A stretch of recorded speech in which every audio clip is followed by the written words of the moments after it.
చేయాలని నేను ముందుకు పోతే దానిపైన సీతకన్నేసి నేను అడుగుతున్నా ఏమొచ్చింది మీరు చెప్పమంటున్నా. ఇంకో పక్క మీరు ఒకసారి చూస్తే ఈ రోజు ఇక్కడ మంత్రి ఉన్నాడు. మీరు ఒక్క విషయం గుర్తుపెట్టుకోవాలి.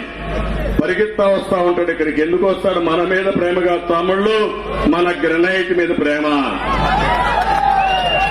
ఇక్కడ గ్రెనైట్ గన్లున్నాయి, అందులో లెక్కలున్నాయి. ఆ లెక్కలు తెరుచుకోవాలి కాబట్టి ఇక్కడికి వచ్చి అందరికీ క్వార్టర్ బాటిల్ తాగిచ్చి మన ఆస్తులు దోపిడీ చేసుకుంటూ పోయే మంత్రి. ఎంత దుర్మార్గం అంటే నేను ఒకటే విషయం అడుగుతున్నా.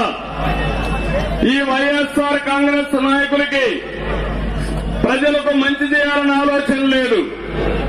ప్రజల పేరుతో ప్రభుత్వంలో పెద్దలుగా ఉండి దోపిడీ చేసే పరిస్థితికి వచ్చారు.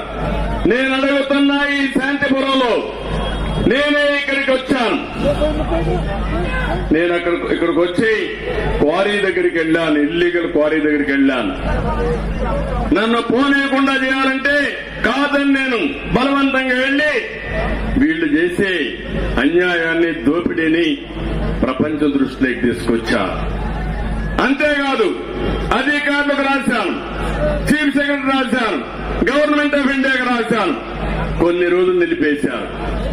మళ్లీ ఇటీవల కాలంలో ఏం తమ్ముళ్ళు గ్రెనైట్ దొంగ వ్యాపారం వెళతా ఉందా లేదా అని అడుగుతున్నా. యథేచ్ఛగా వెళతా ఉందా లేదా అంటే మీకు అర్థం లేకుండా అయిపోయింది. గ్రామాల్లో కూడా కొన్ని గ్రామాల్లో అడుగుతున్నారు, ఎట్లా చేస్తారు అడిగితే దానికి సమాధానం చెప్పే పరిస్థితులు లేరు. అలాంటివన్నీ కూడా మీరు చూస్తే చాలా సమస్యలన్నీ ఒకటి రెండు కాదు.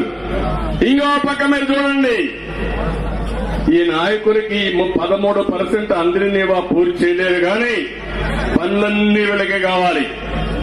ఇసుక, మద్యం, మైనింగ్, భూములు, ఏది వీళ్ళ కళ్ల మీద పడితే ఇంకా అది మటాష్, ఇంకేమీ దొరకదు మనకు.